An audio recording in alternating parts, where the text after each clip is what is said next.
Best believe I am wearing my Reputation tour t-shirt whilst we react to Folklore together. I was going to wear my Lover one because, you know, it was Lover then Folklore, but I've kind of worn my Lover merch before on videos, so I wanted to like rep my new Rep t-shirt.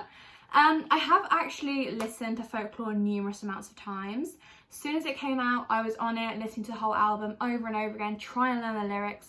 Help me, literally can't, but I'm trying, I'm getting there. But I still want to do a reaction video. My friend actually messaged me as one of the video ideas and was like, watch, like, react to the album, pretend you haven't reacted before. And I was like, I want it to be authentic. So I'm going to tell you guys my first impressions when listening to the songs, because I still remember them.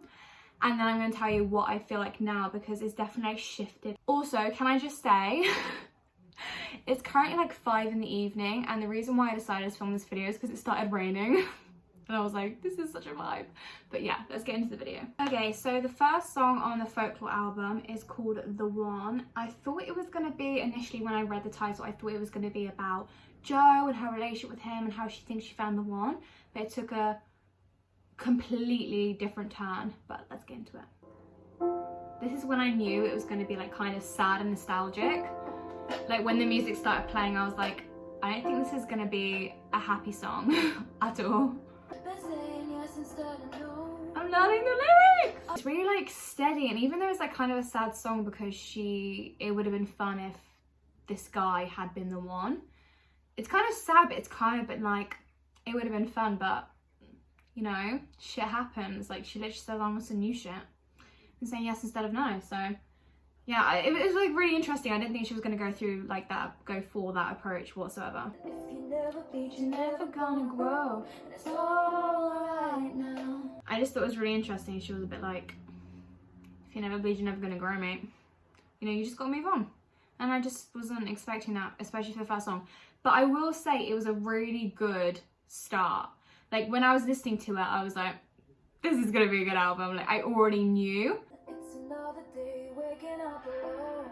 And it went, it's another day waking up alone. I was like, yes. I mean, it's really weird because even if you don't relate to her lyrics, you can feel what she's writing, even if you're like right now I'm in a relationship, so I don't wake up alone, but like I literally felt so lonely listening to the song. Okay, that is the end of The One, and honestly, I thought it was such a good start. I was like, yes, I'm so into this song, like it's a completely different approach, it's so steady, and there was no really like, I'm filming a video. Aww. You're filming a video! I didn't think you'd be back this early. Oh no, I just ruined 5 minutes of video. No, I'm gonna continue when you're gone. I was just talking about the Folklore album. Yeah, my personal opinion on it is Tay-Tay did a great job here. Keep going. He actually liked one of the lines in the album, but we'll get to that song. Don't know it. It's called Peace. Peace, mate. It's sad, and that was the only one he liked, so... Well, actually, most of them are sad. No, I want to watch it because I want to spend time with you before you go. How many more songs you got? I'm on the first one! Okay, carry on. You got it. Okay, sorry about that. He's just sat in the background listening to his own music now whilst I react to it. But the next song is Cardigan, and this was actually a single released with the music video. So Cardigan was actually part of like a love triangle, because a lot of these songs, when I've been watching reaction videos, people usually think it's actually about her. But she decided to do like a teenage love triangle, and Cardigan is like the perspective of the girl who got cheated on. Betty is the guy who cheated on his girlfriend trying to get Betty back, and then August is the girl who was kind of like he was getting with to cheat on Betty with. I don't know if this makes sense. Initially listening to the song, I was absolutely obsessed with it. Like it was instantly one of my favorites. It was like really nostalgic about how she, like in spite of everything, like everything she went through, she thought he was like he was the only person she knew. And it turns out she didn't know him at all. Rough times.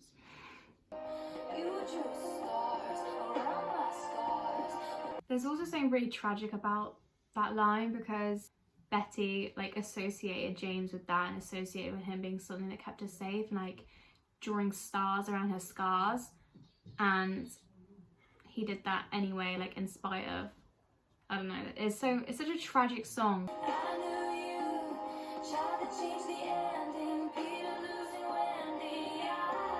with the whole Peter losing Wendy line, I didn't understand it, because what I usually do is I listen to all the songs first and then I look into like the analytical side and what the lyrics like deeply mean and things like that. But with the Peter losing Wendy, I thought it was really interesting because Peter was really immature and he wanted to kind of like stay in Neverland and be a child forever, whereas Wendy wanted to grow up. And interestingly, in Cardigan is so much more a mature song. You can just tell from the sound of it. It's so much more mature and so much more real. Whereas Betty is more like, you know, like country, playing on guitar. Like, it sounds more immature to me. And it's just the contrast of him being like, I'm only 17, I don't know anything, versus in Cardigan, she's like, I knew everything when I was young.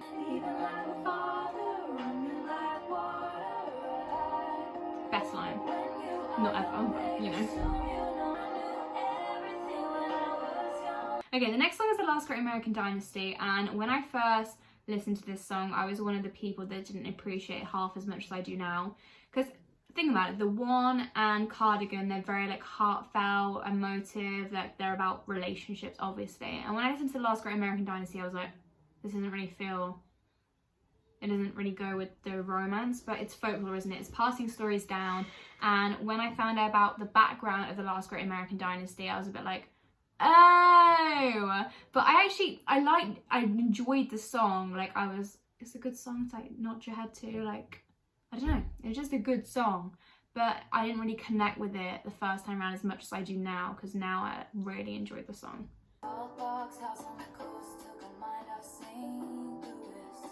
See, it has a really good beat, but I was just like, who's Rebecca? I was just confused. I really like the storytelling of it, but yeah, just like the first time I was a bit like, what?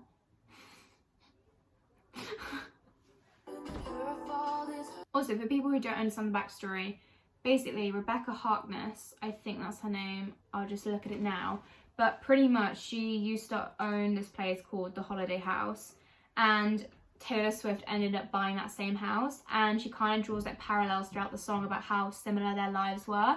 So she was like in the tabloids quite often, her reputation was like shrunk by the media, and they were saying, well, if you've heard the song, they were just saying things like the drinking and the partying and like feuding with her neighbour, and they were portraying her as like this awful woman. And I remember listening to the song and being like, why is Taylor giving her a platform? But the link towards the end when Taylor, well, she's basically saying that Rebecca had a marvellous time ruining everything, then it switches to Taylor having a marvellous time ruining everything, because eventually she bought that same holiday house and she used to throw like 4th of July parties and things like that, and she was completely criticised by the media, like having the men and the drinking and the women all in her house, and she was like diminished by the media as well. So she draws like quite a few parallels, and it's interesting that Rebecca had like this bad history, and then Taylor Swift ended up getting the same house that Rebecca had and facing the same stuff from the media. So I just thought that was really interesting. I think that's why I enjoy this song so much, because of the history and how outrageous Rebecca's life was and how outrageous like Taylor Swift's parties were. And then it made me feel sorry for Rebecca, because I realised that she's just being compared to or criticised in the media just like Taylor is. So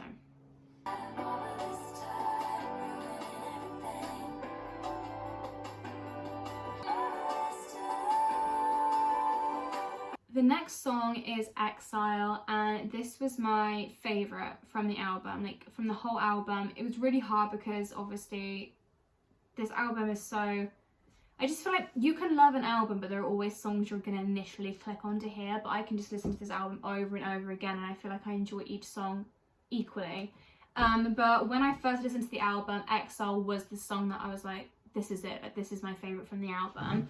I was obsessed, especially because if you guys have listened to the last time, it's very, very similar with like the contrast between the man and the woman and their perspectives of the relationship. And I always find that really fascinating when it's kind of, this is what I thought happened, and then she's like, this is what I thought happened. And I love that contrast because it's so real. And also a lot of people reacted and they were like, his voice is way too deep, but straight away I was like, I love his voice.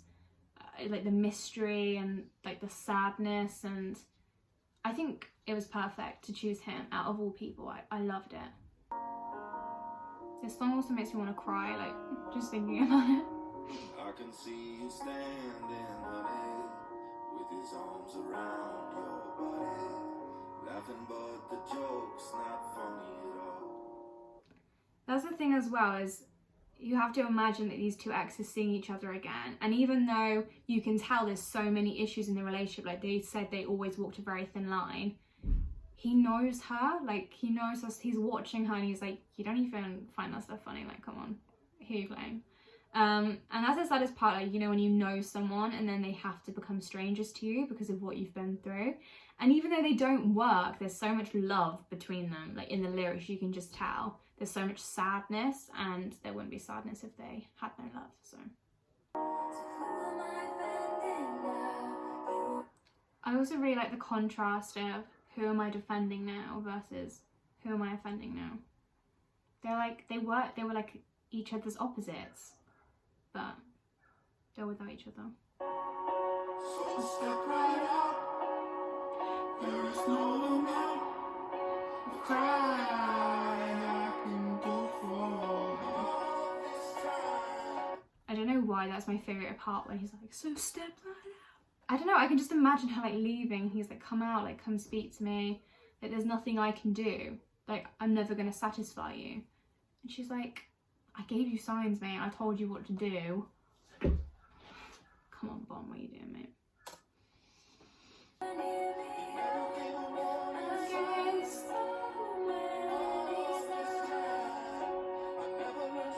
I always try and sing both parts. It's so funny, like I'm just sat by myself just trying to sing both parts, but they kind of like speak over each other, so I try. See that contradiction, he's like, where's the signs? And she's like, I literally gave you so many. I get so passionate about this song. I'm not crying with two people. Try. Anyway, moving on. The next song, My Tears Ricochet, when I originally listened to it, I was like obsessed. I love this song, and yeah, I initially thought it was a breakup song.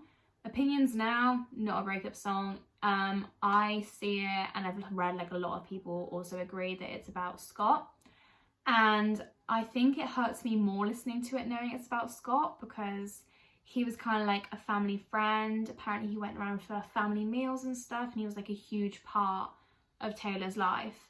Kind of like raised her in a way, because you know they kind of grew up, well, she grew up with him, and it's just the betrayal, isn't it? Just having someone so important to you in your life and then betray you, and it hurts just the same as love would. Like, well, I think she did love him. I think you don't have to be in a relationship with someone to love someone that deeply, and I think it's really important that people know it's not necessarily a love song. I mean, you can see it as a love song. I mean, it definitely could be seen as that, but I just think it's really important for people to understand that betrayal from a friend hurts just as bad as it would if it was someone you're in love with.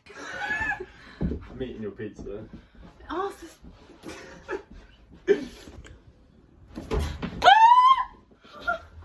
Every time I go dink, you hit the next one with a dink. dink. No, that Bruh. confuses me. Dink, Don't, dink, don't, dink, don't, dink, don't, dink, don't, dink, don't, dink, don't, dink. don't. Bro. Sorry, I just had a quick pizza break. I say quick, but I've still got pizza over there. If I'm on fire, you'll be made of ashes too. What I love about that line as well is that I just interpret it as like she got cut off by someone she loves, like she was frustrated, hurt, angry, upset. She got completely betrayed by her label. She doesn't own any of her music, and then he's also ended up losing out on a lot of money, so she's on fire, but he's also made of ashes too, so if she burns, he burns with her. Just what happens. I didn't have it in myself to go with grace, and you're the hero flying around saving face. What I love about that line is that he's literally playing it off so cool, and she's the one who's like, they've done this wrong, and like calling them out, and he's just like, what about it? And I feel really bad because it's so easy when you're the one who's frustrated. Well, later on in Mad Woman, she's portrayed as the mad woman, and he's, yeah, just this hero flying around saving face, whereas like she has every right to call out people that need to be called out, but she's the mad one. Sounds a bit crazy to me. Dead to you, why are you at the wake? Cursing my name, wishing I stay. Look at how my tears ricochet. I absolutely love this song so much.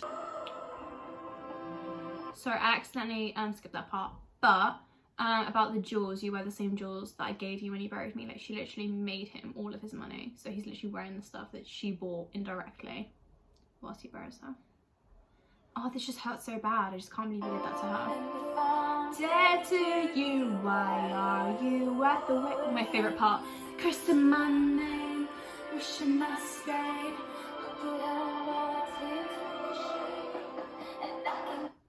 Okay, this is my favourite part. When she goes, and I can go anywhere I want, just not home. Because initially when I thought it was a love song, I was like, because when you're in a relationship, that person is seen as your home. It's like a safety net, someone you always turn to, something that's familiar to you, something that brings you comfort. It's a home. So originally I was like, oh, but then it broke me even more when I found out it was technically saying that she could go to any record label she wanted. Like, she could go anywhere. She knows that. She just can't go home. And that's horrible.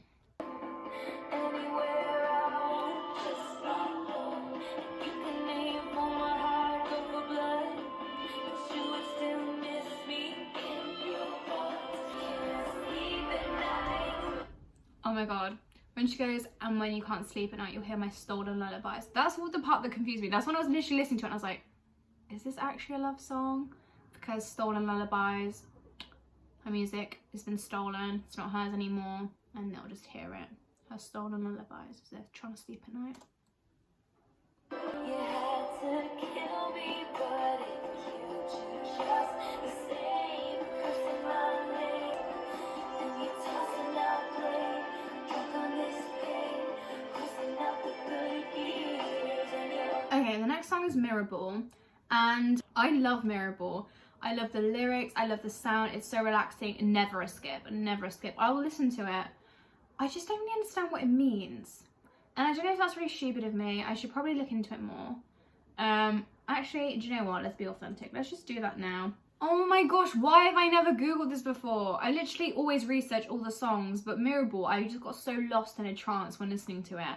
I didn't even hear what it's about. Okay. She compares herself to a reflective disco ball, as I thought. She sees herself as reflecting all the personalities around her. She entertains others, and she shatters like glass when her heart is broken. Okay, this is going to hit different when I listen to it now. It's going to hit so different. Because I just thought it was like, you feel like when you're in a relationship, you don't want them to get bored, so you still like dance and show off for them. And it's kind of like a really broken thing that you feel like you ought to do. Like, you still need to like dress up and shine for them, which I think is kind of weird and sad, and you shouldn't do that, but people do naturally. I thought that's what it was about, but this makes it even worse.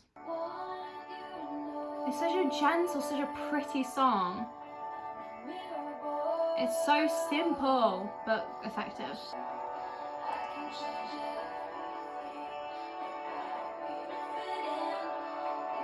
Sorry, I was reading someone's comment, which I thought was really interesting, but someone said, the song just hits so different when you're the funny friend, the one laughing too loudly and smiling too brightly for anyone to ever ask, hey, are you okay? The one who's always best friend, but has no one to talk to when things go south. Because they're a mirror ball and they need people to keep looking at them, laughing with them, they need to prove themselves worthy of love, worthy of staying for, and they know just being who they are will not be enough. That's what I thought initially. Oh wow, this song has so much more meaning behind it than I had ever thought.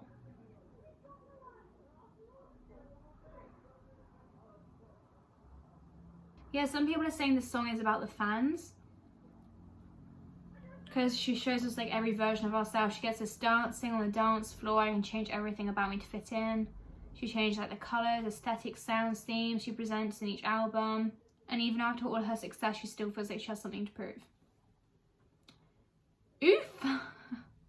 I need to stop saying oof. I don't know why I keep saying it.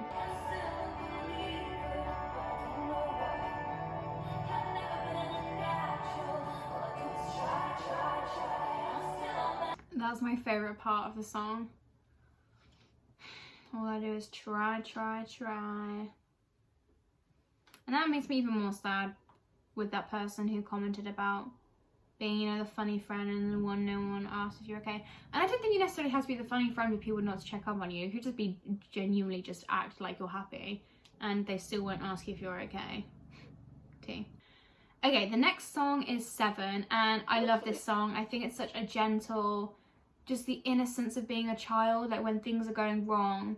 I think she kind of describes like a friend who's been through trauma and they kind of want to like hide away and be like pirates, and she's saying it's okay, like I think your house is haunted, that's why your father's always mad.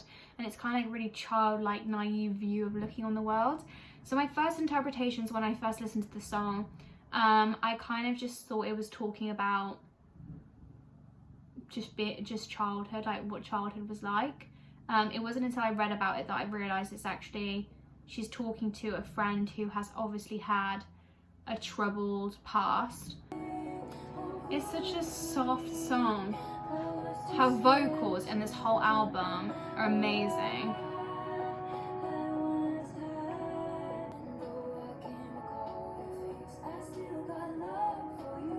That's the line that really confused me, because I thought she was singing about a childhood friend, which is like, I can't recall your face.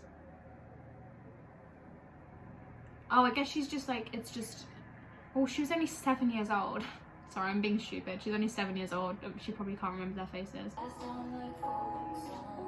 I really like that she mentioned folk in here, because she usually has a song that's the album title. So like Lover, there was a song called Lover within it. And then Red, there was Red in it. Speak Now, Speak Now. Yeah. I think your house is haunted, your daddy is always mad, and that must be right. And I think you should come live with me, and we can be partners, then you won't have to cry. Isn't that so sad? Literally the first time I was just like, oh, the innocence of childhood. And I literally just didn't even register the fact that that line was in there, and oh, it's horrible. I wonder where the child is now. I hope they're okay. So that is the end of 7. I love this song, and I feel like I'm much more appreciative the second time around. It frustrates me when I watch reaction videos and it's their first impressions. I love seeing people's first impressions, but they're always like, about songs like this because they're more basic. They don't hit you hard because you really have to sit there and process the lyrics. And I'm so glad she did a lyric video for each of these songs, because I think it's the lyrics more than anything. Obviously the production is amazing, like the background and everything, but this is a lot slower than some of her songs, so they don't really give you that, this is what I mean. You have to really focus on the lyrics and you kind of like translate what she means. And they're all really interpretive, that's what I like as well. You can kind of, because these are just character, well, some of them are based on her own stories and her own feelings, but some of these are just characters, so you can kind of interpret it to whatever suits you, which I really, really love. But yeah, that was 7. I definitely appreciate it more now. This is August, which is we're on the second part of the love triangle. So August is from the perspective of the girl James. So James got with her. I'm just going to call it August. James got with August, so he therefore cheated on Betty with this girl, August. Initially I thought it was illicit affairs. If you guys have already listened to the album, well, I'd hope so, because I'm not really giving you much, but people thought it was illicit affairs because, you know, it's about being in an affair, but it's a teenage love triangle, and illicit affairs is like too mature for the triangle, I feel, and so do other fans. And there's also lyrics that kind of intertwine in August that link to Betty, and that link to Cardigan. So yeah, August is from the perspective of the girl that James basically just got with for the summer and then went crawling back to Betty, because he's great. We love a James, don't we? We don't.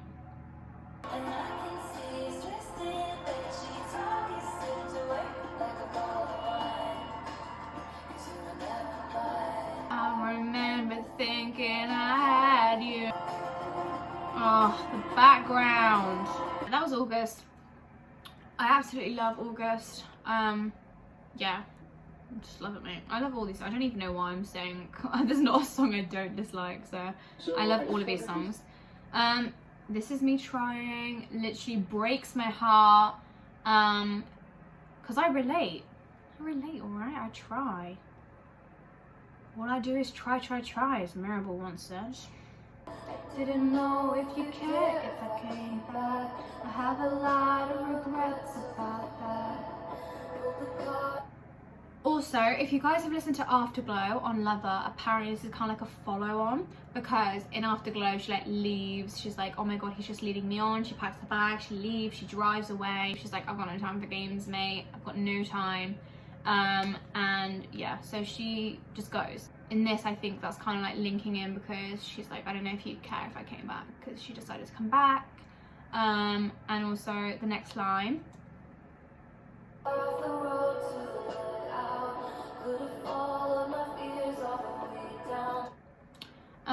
So yeah, she gets in the car. She's like, she could have just gone on forever driving because she was just scared. I love how much of a vulnerable song it is.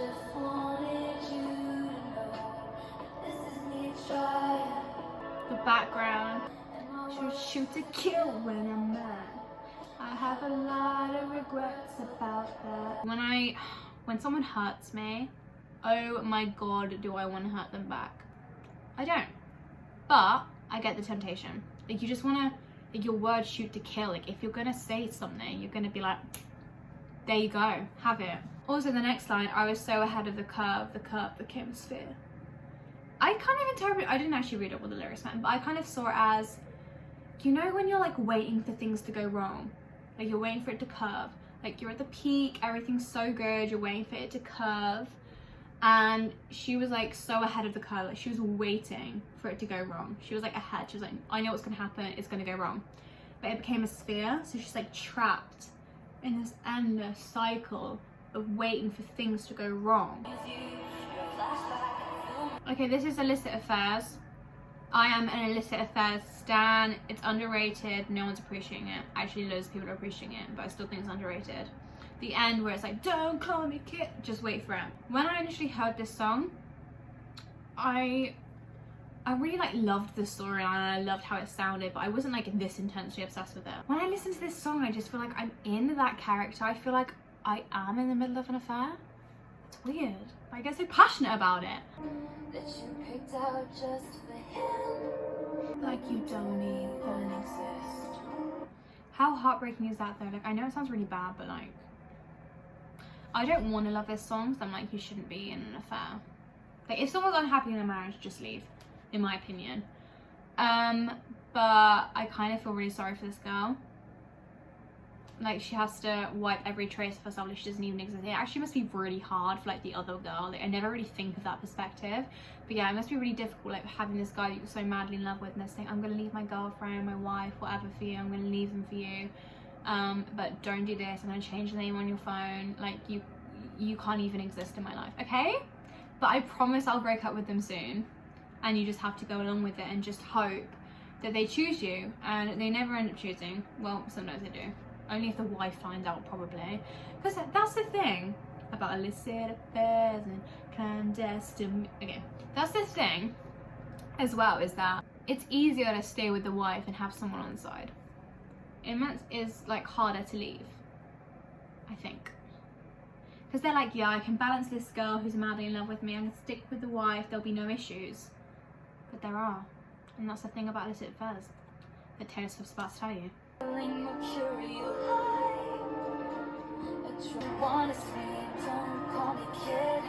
Don't call me baby. Look at this God-forsaken mess that you made me. Next up, Invisible String. A lot of people don't actually like Invisible String, but then a lot of people do. It's really weird. I can't say if it's underrated or overrated because it's half and half. So many people don't talk about it. It's like it's not even on the album. There's so many people like, Invisible String deserves better. My opinion, the first time I listened to it, I was a bit like, I didn't really connect with it. Some people are like, if you don't connect with it, it's because you've never had real love. But I just thought it was really Well, maybe it's because of my character, and it's because I prefer breakup songs, and because this is so like, she's basically saying that after everything she went through and after everything he went to, there was some string pulling them together, and it's such a beautiful song. But the first time listening to it, I was a bit like, I just didn't connect with it. I didn't think, yeah, that's how I feel. Like, I don't know. Is that bad? I don't know. Oh my gosh, I forgot to say my opinion now. I love the song. I actually do love the song. Like, I would listen to it over and over again. I think it's so prettiful. I was gonna say it's so beautiful, and I think it's such a pretty song, and just being that in love with someone that you make all these connections between them and you that tied you together when you were like 16 and had no idea who the other person was. I just love that she found all these connections. Like, it's so cute. Like, throughout their relationship, they must have just had all these discussions, and she must have thought, wow, like, you listened to that, like my song Bad Blood, and then you had like my favorite food, and just all these little connections. It's such a cute song. But yeah, the first time is different now.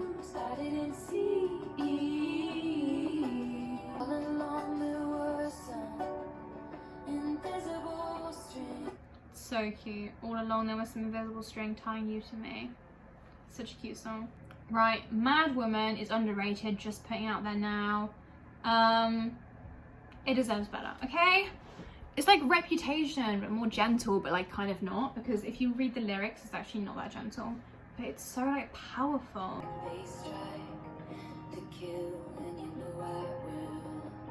When I first heard that, I was like, Reputation? I actually felt like she was coming back, like, I'm gonna kill you, you know I will. And yeah, that just like really excited me. I was like, yes! What do you sing on your drive home? I love that. What do you sing on your drive home? Because my friends always used to be like, I hate Taylor Swift. It's like, do you know? Because I hear you sing Whenever Getting Back Together, 22, Love Story, I Knew You Were Trouble, Shake It Off. You know, all those types of songs. I hear you. I hear you. I was like so overwhelmed. I was like, why did you just swore? And then like my eyes started filling up and I started panicking, and then I started like posting it on my account about how she just swore, and I was like, oh my god, what the hell, she just swore. Kind of had a mini breakdown. It probably took me like 10 minutes to recover. And then you say you seem angry, you're getting more angry. That like really frustrates me. When someone's like, you need to calm down, you're like, I am calm, and then like, you need to calm down. It makes me angry. It's like, well, now I'm not calm.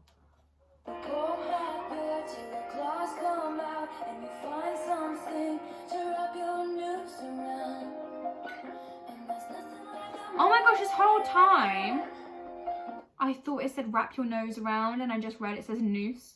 Wrap your nose around. Noose. Yeah. Literally.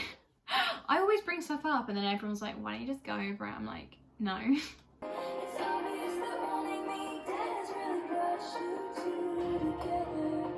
I love that line because, funny story, in high school, basically a group of girls hated me. They all collided together, and I was like, funny that you guys wanted me dead. It's really brought you guys together. Okay, my first impressions of Epiphany are my impressions now. It is a good song. It is underrated. It is beautiful. First time I listened to it, I was like, oh my gosh, I feel like I'm in the war. I didn't feel it that deeply, but I felt, it just broke my heart when it was like, Sir, I think he's bleeding out, and then Doc, I think she's crashing out, and it's such a heartbreaking song, and no one cares. For those who aren't familiar with the song, I think the first verse is about her grandfather, who was a soldier, and also the second verse, I think, is about like all the doctors who are having to be working during the past few months, which is awful. So let's just listen to it. It's just so gentle, like you're dreaming of some epiphany. There's something quite disturbing about it as well, which I guess is part of the song. It's so like dreamy, but like the lyrics are actually kind of disturbing if you listen.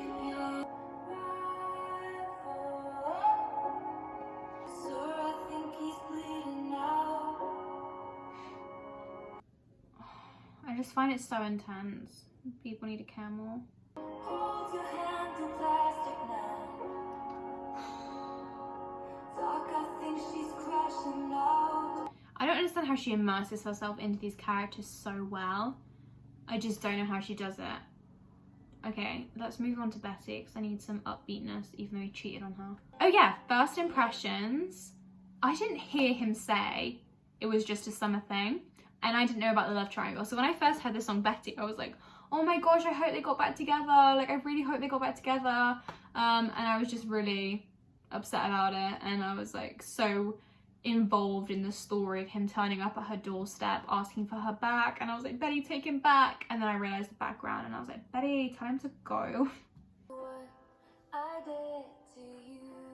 I remember when I first heard this, I was like, what did you do? I'm sure she'll forgive you. If I just showed up at your party, would you have me? Would you want me? Would you tell me to go fuck myself? I would have told him to go. That's a summer thing. I'm only 17. I don't know anything, but I know See, can we just appreciate that difference between Cardigan, I knew everything when I was young, versus him being like, I'm only 17, I don't know anything. That is so powerful, that direct contrast. Because if a guy cheated on me and came up to me and was like, I just don't know, I'm just 17, I'm like, really? You don't know not to be with someone else? I was going to say something way worse, but... plus I saw you dance with him. Isn't that so interesting? He was like, I know where it all went wrong. And not once did he say it was like his fault. I mean, he does say the worst thing he ever did was cheat on her. But he was like, I know where it went wrong. I saw you dancing in the gym with him. That's why I cheated on you. Let's be real. And it's like, no, James, let's be real with you. He annoys me, but I love the song. But if I just showed up at your party, would you have me? Would you want me? Slept next to her, but I dreamt of you. I'll sing along. Again, if a guy said to me, yeah, I slept with her, but I dreamt of you, I'd be like, oh my God. And then the shift. This sounds like our old songs. The storytelling. Is it enough though? Don't think so. See? Standing in your cardigan. Cardigan. Oh my gosh, Peace. Peace and Hoax are the last two songs, and a lot of people don't really appreciate them enough because they're the last two. So by the time you get to them, you're not really in the mindset. That's why I kind of took breaks the first time I was listening to the album, so I wanted to feel each song fully. Peace and Hoax are one of my favourites, two of my favourites. They're all my favourites, who am I joking? And with Peace, it's basically saying that she can try and give him as much as she can, but with her comes chaos. And he may never be able to find peace with her. And it's completely heartbreaking and so vulnerable. I think Hoax and Peace are so vulnerable, and I think that's why I love them so much. But yeah, this is Peace. Oh, I could never give you peace. The fact she said, danger is just around the corner, darling, because it lives in me. No, I could never give you peace. Devil's in the details, but you got a friend in me. I absolutely love that. The devil is in the details. Like, if you focus on everything in her life, the devil, mate. But I've got a friend in her. It's nice to have a friend vibes. Give you a child. I know she was shook when she said that. I was like, give you a child? Can we just appreciate Robbers to the East? You know who robbed her music. Clown to the West. West is capitalized. I think we all know what that means. Hoax is the last song on the album, and it's probably one of my favorites, even though I keep saying all of them are my favorites. And Genius has described that Hoax narrates the struggles Taylor endures in a toxic relationship. She has been driven to the edge of hopelessness by her lover, yet she is unable to let go of her doomed relationship. And initially when I listened to the song, I kind of saw it as when you're so in love with someone, you just want it to work, even though everything is telling you this relationship doesn't work. And like this, the first line she says, my only one. Because in your head, you're just like, but this is the person that's supposed to be for me. But they're not. And I love this song. I love it so much. Stood on the cliffside screaming. When I imagine that, I feel like when she says give me a reason, I just feel like it's a give me a reason to stay. Because it's like this whole battle of wanting to stay in this relationship despite you needing to leave. And I can just imagine like standing on the cliffside screaming, just give me a reason to stay. I want to stay so bad. But I know I shouldn't. Don't want no other shade of blue but you, no other sadness in the world would do. That's like one of my favorite lyrics in the song. And it basically, it's analysed and says that Taylor may not hold the philosophy that the grass isn't always green on the other side, so she just sticks to what she knows. So it's kind of like better the devil you know. Yes, while Taylor recognises their relationship as major flaws, she wants to be with her partner rather than move on to someone else who she knows she could also have a broken relationship with. That must be so scary, like being in a toxic relationship, feeling trapped, but then being just as scared that if you leave them, you're just going to end up in the exact same position as before. You love someone, you tell them all the hurt and all the pain you've been through. So it must be so upsetting when they turn on you, because it's like, you know what I've been through. Like, you know how much pain I've been in. Why would you do this to me? Like, you knew it still hurt underneath my scars when they pulled me apart. Darkness was just as hard when they pulled me apart. See, and then it goes back to my only one. It's weird, it's so twisted. I think that's why I love it, because it's so complicated. Right, that is the end of Taylor Swift's Folklore album. I hope you all enjoyed my reactions, even though they kind of weren't reactions, they were more just me telling you my opinions after hearing this song multiple times. I try to show you what my reactions were before the song and what they are now. I wouldn't even say they've changed that much. I just feel like I know more about how they're all linked and the metaphors, and I feel like I know more of the background, but my opinion on how much I love them has not changed. I say apart from Mirrorball, I didn't really understand the background of it, so now it just has so much more of a deeper meaning to me. But I hope you all enjoyed the video. I'm so sorry it's so long, but I love watching reaction videos, and I watched like an hour and a half one yesterday.